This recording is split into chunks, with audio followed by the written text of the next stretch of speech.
آئزہ اور اس کی ساس ہر وقت گھر میں جھگڑتے رہتے تھے۔ آئزہ کو اپنی ساس بہت بری لگتی تھی، وہ اسے اپنی جان چھڑانا چاہتی تھی۔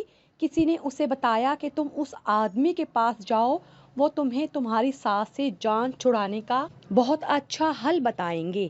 جب وہ اس آدمی کے پاس گئی اور اس آدمی نے کہا کہ تم اپنی ساس کو قتل کر دو، اور اس نے کافی ساری زہر کی پوڑیاں آئزہ کو بنا کر دے دی۔ ایک دن آئزہ کی ساس کمرے میں بے ہوش پڑی تھی اور اس کے پاس ایسی چیز دیکھی، آئزہ کے پاؤں تلے زمین نکل گئی۔ آئزہ وہ سو رہی تھی جب اسے اپنے نام کی پکار سنائی دی، ساتھ ہی زور زور سے دروازہ بجایا گیا تو اسے ناچار اٹھنا پڑا۔ وہ جانتی تھی باہر اس کی ساس ہی کھڑی ہوں گی۔ کیا مسئلہ ہے؟ دروازہ توڑنا ہے کیا آپ نے؟ اس نے دروازہ کھول کے پھاڑ کھانے والے لہجے میں کہا تو اس کی ساس رفت بیگم نے ناگواری سے اسے دیکھا۔ دروازے کو چھوڑو تم، بستر توڑنا بند کرو مہارانی، اور باہر آؤ، تمہارے بھائی بھابھی آئے ہیں۔ وہ طنزیہ انداز میں بولتی ہوئی اپنے کمرے میں چلی گئی تو آئزہ نے جلدی سے اپنا حلیہ درست کیا، منہ دھویا اور باہر لاؤنج میں آ گئی جہاں اس کے بھائی بھابھی بیٹھے ہوئے تھے۔ 5 سال پہلے رفت بیگم کے شوہر کا انتقال ہو گیا تھا اور اب وہ اپنے بیٹے اور بہو کے ساتھ رہ رہی تھی۔ ان کی اپنی بہو آئزہ کے ساتھ بالکل نہیں بنتی تھی اور آج بھی رفت بیگم کو آئزہ پہ غصہ آیا ہوا تھا، جو دن چڑھے تک گھوڑے گدھے مزے سے سو رہی تھی۔ بلکہ کہنا یہ چاہیے کہ جب سے اس کی شادی ہوئی تھی تب سے وہ ایک دن بھی صبح وقت پہ نہیں اٹھی تھی۔ اس کی ساس کو باقی کے اعتراضات کے ساتھ ساتھ یہ اعتراض بھی تھا کہ وہ صبح ٹائم سے نہیں اٹھتی۔ اس کی اس عادت کی وجہ سے اس کا شوہر فہد بھی اکثر خالی پیٹ ہی آفس چلا جاتا تھا، اور جب کبھی اس کی شوہرانہ حس بیدار ہوتی تو وہ بری طرح سے آئزہ کو ڈانٹ دیا کرتا، اور جواباً آئزہ کی خوبصورت آنکھوں میں موٹے موٹے آنسو آ جاتے تھے جنہیں دیکھ کر فہد کا دل پسج جایا کرتا تھا اور وہ فوراً سے پہلے ہی آئزہ سے اپنے رویے کی معافی مانگ لیتا تھا۔ آئزہ کی ساس رفت بیگم کو یہ منظر ایک آنکھ نہ بھاتا تھا۔ ان کا خیال تھا کہ آئزہ کو بگاڑنے کے پیچھے فہد کا ہی ہاتھ ہے، لیکن وہ اپنے اکلوتے بیٹے کو کچھ کہہ بھی نہیں سکتی تھی کیونکہ وہ پہلے ہی اپنی جاب کی وجہ سے ٹینشن میں رہتا تھا اور وہ اسے مزید گھر کی طرف سے پریشان نہیں کرنا چاہتی تھی۔ السلام علیکم بھائی بھابھی، کیسے ہیں آپ دونوں؟ اس نے لاؤنج میں داخل ہوتے ہی خوشگوار لہجے میں کہا۔ وعلیکم السلام، ہم تو ٹھیک ہیں، لیکن تمہیں کیا ہوا ہے؟ اب تک کیوں سو رہی تھی؟ حسب توقع جواب بھابھی کی طرف سے آیا تھا۔ میری طبیعت ٹھیک نہیں ہے بھابھی، سر میں انتہا کا درد ہے، پوری رات نہیں سو پائی تھی، آئزہ نے مظلوم سے صورت بنا کے کہا تو وہ دونوں پریشان ہو گئے۔ کیوں، کیا ہوا؟ گھر میں سب خیریت ہے نا؟ بھائی کے فکر مند انداز پہ وہ اداسی سے مسکرائی۔ شادی شدہ زندگی میں کوئی ایک مسئلہ تھوڑی ہی ہوتا ہے بھائی، اس کے لہجے میں حد درجہ تلخی رچی ہوئی تھی۔ اوہو بھائی، کچھ بتاؤ گے تو پتا چلے گا نا کہ ہوا کیا ہے۔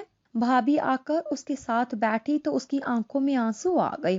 کیا بتاؤں بھابھی، میری ساس نے تو میرا جینا حرام کیا ہوا ہے، انہیں نہ دن میں چین ہے نہ رات میں، میرے ہر کام میں نقص نکالتی رہتی ہیں۔ رات میں نے اتنی شوق اور محنت سے قورمہ بنایا، جب ہم سب کھانے بیٹھے تو میری ساس نے ایک نوالا لیتے ہی چیخنا چلانا شروع کر دیا کہ میں نے جان بوجھ کے سالن میں نمک زیادہ ڈالا ہے تاکہ ان کو تکلیف ہو، کیونکہ وہ بی پی کی مریضہ ہیں۔ میں لاکھ صفائی دیتی رہی لیکن فہد نے بھی میری بات پہ یقین نہیں کیا اور مجھ سے ناراض ہو گئے۔ میں ساری رات روتی رہی، آئزہ دکھی لہجے میں آدھا سچ اور آدھا جھوٹ ملا کے بتا رہی تھی۔ بے شک اس سے رات قورمے میں نمک تیز ہو گیا تھا، لیکن رفت بیگم نے اسے ڈانٹا نہیں تھا، بس 2 نوالے لے کر اٹھ گئی تھی۔ فہد نے ماں کی بیماری کے پیش نظر پہلے اسے ڈانٹا اور پھر اس کی آنکھوں میں تیرتے آنسو دیکھ کے پیار سے اسے سمجھایا تھا کہ وہ نمک پھیکا رکھ دیا کرے لیکن تیز نہ کیا کرے، اور اسی واقعے کو اب آئزہ مرچ مسالہ لگا کے بتا رہی تھی۔ یہ تو بہت ہی گھٹیا حرکت کی، میاں بیوی میں لڑائی کروا دی، کتنی غلط بات ہے۔ ساری بات سن کے آئزہ کی بھابھی کو بہت غصہ آیا تھا۔ بس بھابھی، جب تک میری ساس زندہ ہے نا تب تک میں اپنی زندگی میں خوش نہیں رہ سکتی۔ اس کی بات پہ اس کے بھائی نے چونک کے اسے دیکھا۔ تمہاری اس بات سے میرے ذہن میں ایک خیال آیا ہے، بھائی نے کہا تو عائزہ نے اشتیاق سے ان کی طرف دیکھا۔ کیسا خیال بھائی؟ عائزہ نے پوچھا۔ بھابھی کی سوالیہ نظریں بھی بھائی پہ جمی ہوئی تھی۔ مجھے لگتا ہے میں تمہارا مسئلہ حل کروا سکتا ہوں۔ بھائی کے لہجے میں دبا دبا سا جوش تھا۔ وہ کیسے؟ بھابھی نے تجسس سے پوچھا۔ میرا ایک دوست ہے جو لوگوں کے مسائل حل کرتا ہے، اس کے پاس یقیناً عائزہ کے مسئلے کا حل بھی ہوگا۔ میں پرسوں آؤں گا اور تمہیں اس کے پاس لے جاؤں گا، تم اسے اپنا سارا مسئلہ بتا دینا، مجھے پورا یقین ہے وہ تمہارا مسئلہ ضرور حل کرے گا۔ بھائی نے اب کے ذرا تفصیل سے بتایا تو عائزہ کی آنکھوں میں چمک آ گئی۔ وہ کسی بھی حال میں اپنی ساس سے چھٹکارا پانا چاہتی تھی، اور ویسے بھی اس میں کوئی حرج بھی تو نہیں تھا۔ وہ یہ سوچ کے مطمئن ہو گئی۔ اس کے بھائی بھابھی کچھ دیر مزید بیٹھے اور پھر چلے گئے۔ بھائی بھابھی کے جانے کے بعد عائزہ لاؤنج میں بیٹھی مزے سے مووی دیکھ رہی تھی۔ جب رفعت بیگم کمرے سے باہر نکلی، اتنی جلدی کیوں چلے گئے وہ لوگ؟ ان کو دوپہر کے کھانے تک تو روکنا تھا، رفعت بیگم نے کہا۔ ہاں چلے گئے، اور ویسے بھی جس طرح آپ میرے میکے والوں کو دیکھ کے کمرہ نشین ہوئی تھی نا، ان کا زیادہ دیر بیٹھنا بنتا بھی نہیں تھا، وہ منہ بنا کے بولی تو رفعت بیگم نے اسے گھورا۔ وہ لوگ کون سا میرے لیے آئے تھے جو میرا یہاں بیٹھنا ضروری تھا؟ اور اگر میں یہاں آ کر بیٹھ بھی جاتی تو تمہیں اعتراض ہونا تھا کہ میری ساس جان بوجھ کے یہاں بیٹھی ہے تاکہ باتیں سن سکے۔ رفعت بیگم کا لہجہ خاصا طنزیہ تھا۔ خیر چھوڑو، مجھے بھوک محسوس ہو رہی ہے، تم ذرا بڑا ہے تو مجھے روٹی بنا کے لا دو۔ ان کی فرمائش سن کے اس نے کوفت سے انہیں دیکھا۔ ابھی 4 گھنٹے پہلے ہی تو کھانا کھایا تھا آپ نے، اور آپ پھر سے بھوک لگ گئی؟ عائزہ بدتمیزی سے بولی تو ان کو غصہ آ گیا۔ وہ اٹھی اور اپنے کمرے میں چلی گئی۔ عائزہ اب دوبارہ ریلیکس ہو کے مووی دیکھ رہی تھی جب دروازے پہ بیل ہوئی۔ اوف، اب کون آ گیا؟ وہ بڑبڑاتی ہوئی اٹھی اور جا کے دروازہ کھولا تو سامنے پڑوسن کھڑی تھی۔ رفعت گھر میں ہی ہے نا؟ وہ پوچھنے لگی۔ جی جی آنٹی، امی جان گھر پہ ہی ہیں، آپ اندر آ جائیں، اس نے خوش اخلاقی سے کہا تو وہ مسکراتی ہوئی اندر آ گئی۔ امی اپنے کمرے میں ہیں، آپ وہیں چلی جائیں، اس نے کہا تو وہ سر ہلاتی رفعت بیگم کے کمرے کی طرف بڑھ گئی۔ عائزہ نے جلدی سے کچن میں جا کے چائے بنائی، ساتھ فریج سے کباب نکال کے فرائی کیے اور اچھے طریقے سے ٹرے سیٹ کر کے کمرے کے دروازے پہ آ کے رکی تو اسے اپنی ساس کی آواز سنائی دی۔ پتہ نہیں کس غلطی کی بہو، جب سے بیاہ کے لائی ہوں کوئی ایک دن بھی سکھ کا دیکھنا نصیب نہیں ہوا۔ ارے رفعت، بہویں تو ایسے ہی کرتی ہیں، ان کو ذرا کھینچ کے رکھنا پڑتا ہے بھئی، تبھی عقل ٹھکانے رہتی ہے ان کی۔ پہلے ساس کی اور پھر پڑوسن آنٹی کی بات سن کر عائزہ کی آنکھوں میں آنسو آ گئے۔ اس کا دل ایک دم اچاٹ ہو گیا تھا۔ وہ ٹرے پکڑے واپس کچن میں آئی، کباب فریج میں رکھے، چائے کو واپس ساس پین میں ڈال کے وہ اپنے کمرے میں آ کر بیٹھ گئی۔ اب اسے رات تک اس بات پہ کڑنا تھا۔ کیسی ہو؟ طبیعت ٹھیک ہے تمہاری؟ اتنی چپ چپ سی کیوں ہو؟ فہد ابھی آفس سے گھر آیا تھا۔ دیکھ نہیں رہے میں ٹھیک ہوں، مجھے کیا ہونا ہے بھلا؟ وہ چڑ کے بولی تو فہد مسکرایا۔ ارے ہاں، میں تو بھول ہی گیا تھا کہ تم عائزہ ہو، وہ شرارت سے بولا تو عائزہ نے اسے گھورا، پھر ساتھ ہی وہ اپنی ساس کی برائیاں کرنے لگی۔ اچھا، آج پھر وہی ساس بہو والے ڈرامے کی قسط لگی ہوئی تھی۔ اس کے ہنسنے پہ عائزہ نے چہرہ دوسری طرف پھیرا تو وہ خاصا محفوظ ہوا۔ اوکے چلو، تمہارا موڈ ٹھیک کرتا ہوں، آئس کریم کھانے چلو گی؟ فہد نے پوچھا تو وہ آئس کریم کا سن کے ساری ناراضگی بھول گئی، اور تھوڑی دیر بعد ہی وہ دونوں آئس کریم پارلر جا رہے تھے۔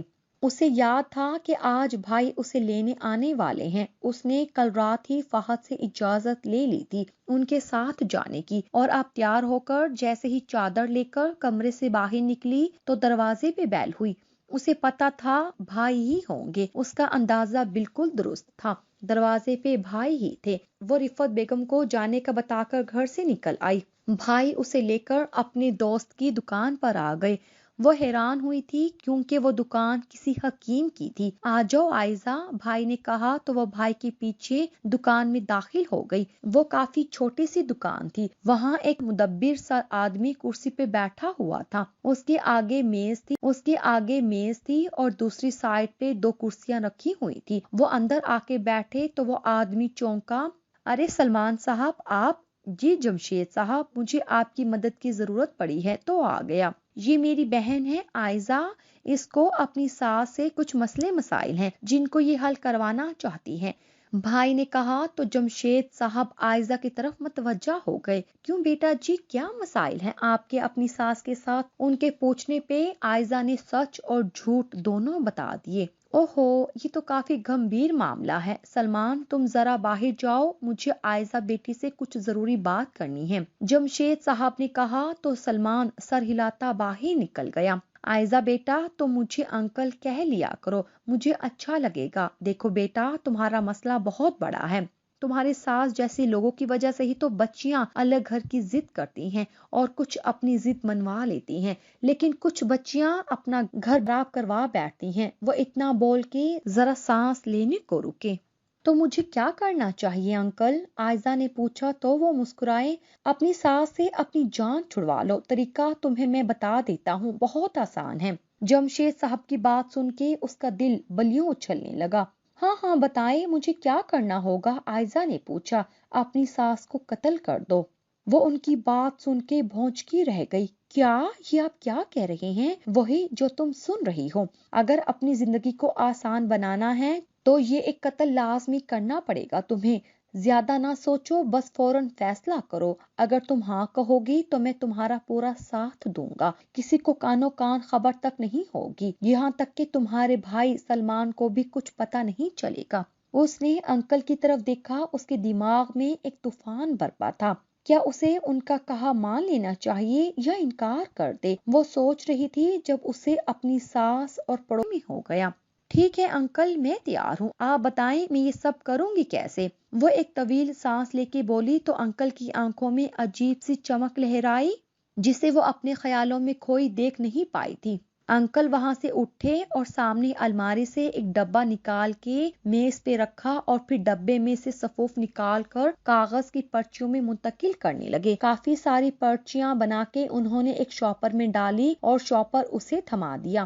عائزہ نے شاپر پکڑتے ہی اپنے ہینڈ بیگ میں رکھا، زپ بند کی اور انکل کی طرف دیکھنے لگی، گویا پوچھ رہی ہوں کہ اس کو استعمال کیسے کرنا ہے۔ وہ بھی اس کی آنکھوں کا سوال سمجھ چکے تھے۔ یہ سلو پوائزن ہے، تم نے ایک پرچی صبح، ایک دوپہر اور ایک پرچی رات کے ٹائم اپنی ساس کو چائے میں ملا کر دینی ہے، اور چائے سے پہلے یہ دیکھ لینا کہ ان کا پیٹ خالی نہ ہو، ورنہ زہر کا اثر جلدی ہو جائے گا اور پھر سب کو پتہ چل جائے گا کہ ان کو زہر دیا گیا ہے، جبکہ میری ہدایت کے مطابق تم انہیں یہ زہر دو گی تو کم از کم بھی ان کو 2 سے 3 ماہ لگ جائیں گے اور پھر یہ دنیا سے رخصت ہو جائیں گی اور مرنے کے بعد ان کے جسم سے زہر کا اثر ختم ہو جائے گا، یوں سمجھو بالکل مٹ جائے گا، اور تب تم اپنی زندگی اپنی مرضی سے گزار سکو گی۔ انکل نے کہا تو وہ بے اختیار طویل سانس لیتی اٹھ کھڑی ہوئی۔ ٹھیک ہے، میں آپ کی ہدایت پہ پوری طرح عمل کروں گی انکل، اس نے کہا تو انکل نے اچھا کے انداز میں سر ہلایا۔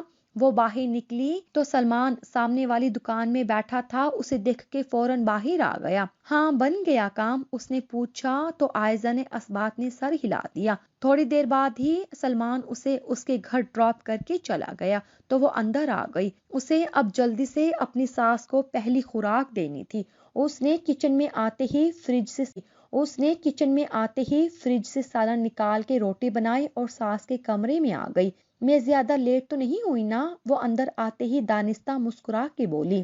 نہیں لیٹ تو نہیں ہوئی تم، لیکن مجھے ضرور کچھ بدلا سا لگ رہا ہے۔ رفعت بیگم اس کے ہاتھ میں کھانے کی ٹرے دیکھ کے حیران رہ گئی تھی۔ وہ بوکھلائی، نہیں تو کچھ بھی تو نہیں بدلا، آپ یہ کھانا کھائیں، میں ابھی آتی ہوں۔ وہ کہہ کے واپس کچن میں آئی اور چائے بنانے لگی۔ چائے بنا کے جلدی سے ایک پڑیا کھولی اور چائے میں ملا کے رفعت بیگم کے پاس لے آئی۔ یہ لے امی، چائے پی لیں۔ خیر تو ہے، کہیں میرا آخری وقت تو نہیں آ گیا جو تم میری خدمت کر رہی ہو؟ وہ طنزیہ بولی، لیکن عائزہ نے کوئی جواب نہ دیا۔ اس کے تو ان کی بات سن کے ہی چھکے چھوٹ گئے تھے، وہ کیا جواب دیتی؟ میں رات کے کھانے کی تیاری کر لوں؟ وہ کہہ کے دروازے کی جانب بڑھی۔ کیوں؟ آج فہد کو فون کر کے باہر سے کچھ منگواؤ گے نہیں؟ یہ کہہ کر کہ تمہاری طبیعت ٹھیک نہیں؟ عائزہ نے ان کا طنز بمشکل برداشت کیا۔ میری طبیعت بالکل ٹھیک ہے امی، وہ اتنا کہہ کے باہر نکل گئی۔ اپنی شادی شدہ زندگی میں وہ آج پہلی بار صبح جلدی اٹھی تھی۔ آخر کو اسے ساس کی دوائی میں ناغہ نہیں کرنا تھا نا۔ کیا بنا رہی ہو مسز؟ فہد فریش ہو کے سیدھا کچن میں ہی چلا آیا تھا۔ ناشتہ بنا رہی ہوں، آپ کے لیے پراٹھا بنا دوں؟ اسے اچانک یاد آیا تھا کہ فہد پراٹھا بہت شوق سے کھاتا تھا۔ ارے واہ، آج سورج کس طرف سے نکلا ہے بھائی؟ کچھ لوگ بڑے ذمہ دار ہو گئے ہیں۔ وہ خوشگوار سی حیرت میں گھرا اسے چھیڑ رہا تھا۔ ہاں، وہ کل میں مارننگ شو میں دیکھ رہی تھی کہ صبح جلدی اٹھنے کے فائدے، تو میں نے سوچا مجھے بھی صبح جلدی اٹھ کر یہ فائدے حاصل کرنے چاہیے۔ وہ مسکرا کے بولی تو جواباً فہد بھی مسکرایا۔ تبھی اس کے موبائل پہ کال آنے لگی تو وہ فون کان سے لگاتا کچن سے باہر چلا گیا۔ عائزہ نے جلدی سے ناشتہ بنا کے باہر ٹیبل پہ رکھا اور چائے بنا کے رفت بیگم کے کپ میں زہر والی پوڑیاں ملائی اور کپ اٹھا کے باہر آ گئی۔ اس کی اب ایک روٹین بن چکی تھی۔ وہ صبح، دوپہر، شام تینوں ٹائم بغیر کہے رفت بیگم کو کھانا دیتی، چائے میں پوڑیاں ملا کے دیتی اور ان کی ہر ضرورت کا خیال رکھ رہی تھی۔ اسے رفت بیگم کو زہر دیتے ہوئے 2 ماہ ہو چکے تھے۔ رفت بیگم اس سے بہت خوش تھی۔ پہلے پہل طنز تانے کے تیر چلائے، لیکن عائزہ صبر سے کام لیتی رہی تو انہوں نے بھی اب اس پر طنز وغیرہ کرنا چھوڑ دیا تھا۔ ویسے بھی ان کی طبیعت اب زیادہ تر خراب ہی رہتی تھی۔ دوپہر کا وقت تھا، وہ گھر کے کام کر کے ابھی بیٹھی ہی تھی کہ دروازے پہ بیل ہوئی تو اس نے جا کر دروازہ کھولا۔ سامنے ہی پڑوسن آنٹی کھڑی تھی۔ کیسی ہو عائزہ؟ رفت تو گھر پہ ہے نا؟ جی ہاں آنٹی، اندر آئیں، آپ آئیں، اندر آ جائیں۔ عائزہ نے سائڈ پہ ہو کے انہیں اندر آنے کا راستہ دیا۔ امی اپنے کمرے میں ہی ہیں، ان کی طبیعت کچھ ٹھیک نہیں رہتی آج کل۔ وہ ان کو امی کے کمرے تک لے آئی۔ آپ بیٹھے آنٹی، میں کچھ کام کر لوں؟ عائزہ کی بات پہ انہوں نے اسبات میں سر ہلایا تو وہ کچن میں آ گئی۔ تھوڑی دیر بعد ہی وہ چائے، کباب اور چپس وغیرہ بنا کے ان کے کمرے کی طرف آ گئی۔ امی کی چائے میں وہ پوڑیاں ملانا نہیں بھولی تھی۔ نہیں بہن، میری بہو تو اتنی سگڑ ہو گئی ہے کہ ہر کام بغیر کہے کرتی ہے، میرے کھانے پینے کا اتنا خیال رکھتی ہے کہ کیا ہی کوئی بیٹی رکھتی ہوگی۔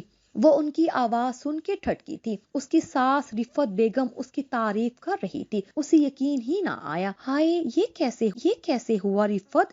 کہیں کوئی تعویذ دھاگا تو نہیں کروا دیا اس نے تم پہ؟ پڑوسن آنٹی حیران تھی۔ ارے نہیں، میری عائزہ ویسے ہی بہت اچھی بچی ہے، بس ذرا پہلے مزاج کی تھوڑی تیز تھی، لیکن اب تو کبھی پلٹ کے جواب تک نہیں دیا۔ بالکل ہیرا ہے ہیرا، میں تو کہتی ہوں ہر فیملی کو میری عائزہ جیسی بہو ملے۔ رفت بیگم کے لہجے میں عائزہ کے لیے بے انتہا محبت تھی۔ اچھا، واقعی؟ پھر تو بہت اچھی بات ہے۔ میری تو دعا ہے اللہ پاک اسے ہمیشہ اچھا ہی رکھے، پڑوسن آنٹی نے خلوص دل سے کہا تو رفت بیگم آمین کہہ کے مسکرا دی۔ عائزہ اپنی جگہ پہ منجمد کھڑی تھی۔ اسے ایک دم ہی عجیب سے احساس نے اپنے احسار میں لیا تھا۔ اسے کتنی آرزو تھی کہ رفت بیگم اسے سراہیں، لیکن اب جب کہ وہ ان کی دشمن بن بیٹھی تھی تو وہ اس کی مرضی کے مطابق ڈھل گئی تھی اور وہ انہیں موت کے گھاٹ اتار رہی تھی۔ اسے خود سے گھن محسوس ہوئی۔ وہ پلٹنے لگی تھی جب پڑوسن آنٹی کی نظر، عائزہ بیٹا، وہاں دروازے پہ کیوں کھڑی ہو؟ اندر آؤ بھائی۔ عائزہ نے ایک نظر انہیں دیکھا اور ٹرے لے کے کمرے میں داخل ہو گئی۔ اس نے جا کے ٹرے ان دونوں کے درمیان بیڈ پہ رکھی تو بے ساختہ نظر امی کی چائے پی گئی۔ اس نے ایک لمحہ توقف کیے بغیر کپ اٹھا لیا۔ ارے کیا ہوا عائزہ، تمہارا رنگ کیوں اڑا ہوا ہے؟ امی نے کہا۔ کچھ نہیں امی، میں آپ کی چائے میں بلائی ڈال کے لاتی ہوں، بس 2 منٹ میں آئی۔ وہ کپ لیتے ہی کچن میں آئی، ساری چائے گرا کر نئی چائے بنائی، اس میں بلائی ڈالی اور فٹافٹ جا کر ان کو پکڑا دی۔ واہ بھئی، بہو ہو تو عائزہ جیسی۔ پڑوسن آنٹی نے بے اختیار تعریف کی تو وہ جبرن مسکراتی کمرے سے باہر آ گئی۔ اوہ میرے خدا، یہ میں نے کیا کر دیا؟ میں ایسا کیسے کر سکتی ہوں؟ وہ صرف فہد کی ہی نہیں، میری بھی تو ماں ہے، امی ہی کہتی ہوں نا میں انہیں، پھر ایسا جرم بلکہ گناہ ایک ماں کے لیے کیسے کر لیا میں نے؟ اوف، یہ مجھ سے کیا ہو گیا؟ اب میں امی کو مرنے سے کیسے بچاؤں گی؟ وہ اپنے کمرے میں بیٹھی مسلسل رو رہی تھی۔ اسے ایک حقیقت کا ادراک بھی ہوا تھا کہ بعض اوقات لفظوں میں اتنی طاقت ہوتی ہے کہ یہ مرتے ہوئے انسان کو نئی زندگی دے دیتے ہیں اور زندہ انسان کو موت تک لے آتے ہیں۔ اسے وہاں بیٹھے یہ سب سوچتے وقت گزرنے کا احساس ہی نہ ہوا تھا۔ عائزہ، طبیعت ٹھیک ہے تمہاری؟ وہ اپنی سوچوں میں گم تھی کہ اسے محسوس ہی نہیں ہوا کہ کب فہد کمرے میں آیا تھا اور اب اس کے پاس کھڑا تشویش سے پوچھ رہا تھا، بتاؤ نا یار کیا ہوا ہے؟ وہ اسے اس طرح بیٹھے دیکھ کے بہت پریشان ہو گیا تھا۔ کچھ نہیں فہد، اب فریش ہو جائیں، میں کھانا لگاتی ہوں۔ وہ خود کو سنبھالتی اٹھ کر جانے لگی تو فہد نے اس کا ہاتھ پکڑ کے دوبارہ بیڈ پہ بٹھا دیا۔ پہلے بتاؤ کیا ہوا ہے؟ مجھ سے ناراض ہو؟ امی نے کچھ کہا ہے کیا؟ دیکھو عائزہ، اگر امی کی کسی بات پہ دکھی ہوئی ہو تو پلیز نظر انداز کرو۔ ویسے بھی آج کل ان کی طبیعت ٹھیک نہیں رہتی، غصے میں کہہ دیا ہوگا تم دل پہ مت لو، اور اگر مجھ سے خفا ہو تو آئی ایم سوری، لیکن کچھ بولو تو یار، تم جانتی ہو میں تمہیں روتے ہوئے نہیں دیکھ سکتا، کتنا پریشان ہو گیا ہوں میں۔ وہ حد درجہ پریشانی سے بولتا ہوا عائزہ کو دوبارہ اپنے گناہ کی یاد دلا گیا۔ عائزہ بے اختیار اس کے کندھے سے لگ کے پھوٹ پھوٹ کے رو پڑی۔ یار کچھ تو بولو، وہ اب بے بسی سے بولا تو عائزہ نے اس کی طرف دیکھا۔ مجھے بہت ڈر لگ رہا ہے فہد، امی کی طبیعت بہت خراب ہے۔ اس کے دکھی لہجے پہ وہ چند لمحے اسے دیکھتا رہا جیسے اس کی بات سمجھنے کی کوشش کر رہا ہو، اور پھر بے ساختہ مسکرایا۔ پاگل لڑکی، تم بھی نا، یہ کوئی بات ہے بھلا رونے کی؟ چلو آؤ امی کے پاس چلتے ہیں۔ وہ اسے لے کے سیدھا امی کی کمرے میں آ گیا۔ رفت بیگم عائزہ کا چہرہ دیکھ کے حیران ہی رہ گئی۔ امی جان، یہ دیکھیں محترمہ کے کام، وہاں کمرے میں بیٹھی دھواں دھار رو رہی تھی۔ میں نے وجہ پوچھی تو کہتی امی کی طبیعت بہت خراب ہے۔ فہد اب ریلیکس تھا۔ ارے میں ٹھیک ہوں بیٹا، بالکل ٹھیک ہوں، تم کیوں پریشان ہو رہی ہو؟ رفت بیگم سائرہ کو ساتھ لپٹائے پیار سے بولی تو عائزہ کو ڈھیروں شرمندگی نے آن گھیرا۔ فہد، کہیں تم نے عائزہ کو نہیں ڈانٹا؟ وہ اب فہد سے پوچھ رہی تھی۔ ارے نہیں امی جان، میری ایسی مجال کہاں، وہ شرارت سے بولا تو رفت بیگم مسکرائی۔ اچھا چلو اب کھانا کھا لو جا کر۔ ان کی بات سے عائزہ کو یاد آیا کھانا تو اس نے بنایا ہی نہیں تھا۔ سوری، میں نے تو کھانا بنایا ہی نہیں، وہ شرمندگی سے بولی۔ کوئی بات نہیں بیٹا، فہد باہر سے لے آئے گا، جاؤ فہد، بلکہ عائزہ کو بھی ساتھ لے جاؤ، رفت بیگم نے کہا تو فہد نے اسبات میں سر ہلایا۔ عائزہ اپنا کمرہ صاف کر رہی تھی جب اسے رفت بیگم کے کمرے سے عجیب سی آواز آئی۔ وہ بھاگ کے ان کے کمرے میں آئی تو دھک سے رہ گئی۔ وہ نیچے زمین پہ گری ہوئی تھی اور بے ہوش تھی۔ عائزہ کے تو جسم میں جان ہی نہیں رہی تھی۔ وہ بامشکل فون تک آئی اور فہد کو فون کر کے ابھی گھر کہہ کے اندر امی کے پاس آ گئی۔ رفت بیگم کی سانس بہت آہستہ چل رہی تھی۔ عائزہ کا ڈر سچ ثابت ہوا تھا، ان کا آخری وقت چل رہا تھا۔ وہ بے آواز روئی جا رہی تھی۔ فہد گھر آتے ہی رفت بیگم کو ہاسپٹل لے گیا تھا، عائزہ بھی ساتھ ہی تھی۔ ڈاکٹر رفت بیگم کو ایمرجنسی میں لے گئے تو وہ وہیں بینچ پہ بیٹھ گئی۔ فہد ادھر سے ادھر پریشانی سے ٹہل رہا تھا۔ میں کیا کروں یا اللہ، کیا فہد کو سچ بتا دوں؟ کیا پھر فہد مجھ سے نفرت کریں گے اور میں فہد کی نفرت برداشت نہیں کر پاؤں گی؟ پھر کیا کروں؟ اچانک اس کے ذہن میں ایک خیال آیا تو وہ اٹھ کے ہاسپٹل سے باہر آ گئی۔ وہاں سے وہ ٹیکسی لے کے اپنے بھائی کے گھر آئی۔ بھابھی اسے دیکھ کے حیران ہوئی تھی۔ ارے عائزہ، کیا ہوا؟ تم روتی رہی ہو کیا اور اکیلی آئی ہو؟ فہد نہیں آیا ساتھ؟ بھابھی اسے دیکھتے ہی شروع ہوئی۔ بھابھی پلیز آپ بھائی کو فون کر کے ابھی گھر بلائیں، امی جان کی طبیعت بہت خراب ہے، مجھے ان کو بچانا ہے، پلیز آپ فون کریں نا، اتنا وقت نہیں ہے میرے پاس۔ عائزہ کی بات سن کے بھابھی حیرت زدہ تو ہوئی لیکن فوراً سلمان کو فون کر دیا۔ اگلے 10 منٹ میں سلمان گھر آ چکا تھا اور اس سے ساری بات بھی سن چکا تھا۔ عائزہ نے اسے وہ زہر بھی دکھایا تو وہ اسی وقت عائزہ کو لے کر جمشید صاحب کے پاس آ گیا۔ کیا ہوا، خیریت؟ جمشید صاحب کے پوچھنے پہ عائزہ نے اپنے پرس میں سے وہ زہر کی ساری پوڑیاں نکال کے میز پہ رکھ دی۔ وہ ہلکا سا چونکے، کیوں کیا آپ نے ایسا؟ کیوں مجھے یہ زہر دیا؟ وہ میری بھی ماں ہے، آپ کے پاس کوئی ڈھنگ کا علاج نہیں تھا تو آپ انکار کر دیتے، لیکن یہ جرم تو نہ کرتے۔ آخر دشمنی کیا تھی آپ کو امی جان سے؟ وہ ہجانی انداز میں بول رہی تھی۔ جمشید صاحب نے ایک نظر سلمان کو دیکھا تو سلمان نے ساری بات تفصیل سے بتا دی۔ اسی دوران اسے فہد کی کال آئی، وہ عائزہ کے متعلق پوچھ رہا تھا۔ سلمان نے اسے یہ کہہ کر تسلی دی کہ عائزہ اس کے ساتھ ہی ہیں۔ اچھا، تو کیا آپ کی امی ہاسپٹل تک پہنچ گئی ہے؟ مبارک ہو بھائی عائزہ بیٹا، اب تم اپنی زندگی اپنی مرضی کے مطابق گزار سکو گی۔ تم خود ہی تو چاہتی تھی نا تمہاری ساس تمہاری زندگی سے نکل جائے۔ جمشید صاحب کے چہرے پہ ہلکی سی مسکراہٹ تھی۔ میں اب ایسا نہیں چاہتی، میں مانتی ہوں سب میری غلطی ہے، لیکن میں چاہتی ہوں وہ زندہ رہے۔ پلیز انکل، خدا کے لیے مجھے کوئی ایسی دوا دے جو اس زہر کا توڑ کر سکے۔ پلیز انکل، وہ روتے ہوئے ہاتھ جوڑ کے بولی، اس زہر کا کوئی توڑ نہیں ہے عائزہ بیٹا، کیونکہ یہ جو میں نے تمہیں دیا تھا یہ زہر تھا ہی نہیں۔ ان کی بات پہ وہ بے اختیار اٹھ کھڑی ہوئی۔ اس نے ایک نظر سلمان کو دیکھا، اس کے چہرے پہ بھی خفیف سی مسکراہٹ تھی۔ اسے دھچکا سا لگا، کیا مطلب بھائی، یہ انکل کیا کہہ رہے ہیں؟ اس نے بے یقینی سے کہا تو سلمان نے اسے واپس کرسی پہ بٹھایا اور اس کے آگے میز پہ پڑی ایک پڑیا کھولی۔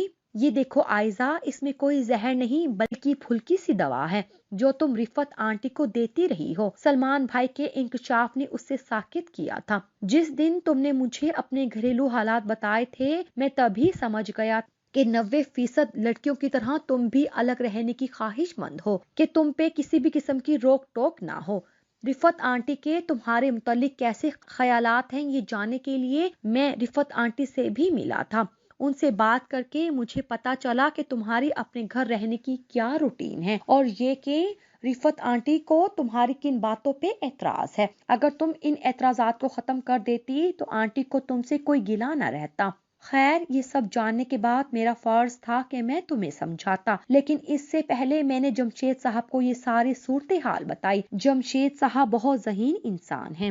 میں نے اس بارے میں ان سے رائے مانگی تو جمشید صاحب نے یہ سارا پلان بنایا۔ یہ پلان تمہاری نیچر اور رفت آنٹی کے اعتراضات کو مد نظر رکھ کے بنایا گیا تھا، یعنی تمہارے سامنے تمہارا من پسند مقصد رکھ دیا گیا اور اس مقصد کی کامیابی کے لیے تم اپنی نیچر سے ہٹ کے وہ سب کام کرنے لگی جو تم عام حالات میں بالکل نہ کرتی تھی، اور تمہاری ان بے سمت کوششوں سے آنٹی کے تمہاری ذات سے وابستہ تمام گلے شکوے ختم ہو گئے اور وہ دل سے تمہیں اپنی بیٹی سمجھنے لگی، اور ایک ماں کی محبت نے تمہارے دل سے بھی آہستہ آہستہ نفرت کو ختم کر دیا اور بالآخر تم نے انہیں ماں تسلیم کر لیا۔ مجھے بے حد خوشی ہے کہ ہم کامیاب ہوئے ہیں، ہاں لیکن ایک بات کا افسوس ضرور ہے دل میں کہ میری بہن ہو کے تم ایسا جرم کر رہی تھی۔ سلمان ساری تفصیل بتا کے آخر میں اداس لہجے میں بولا تو عائزہ کا سر شرمندگی اور ندامت سے جھک گیا تھا۔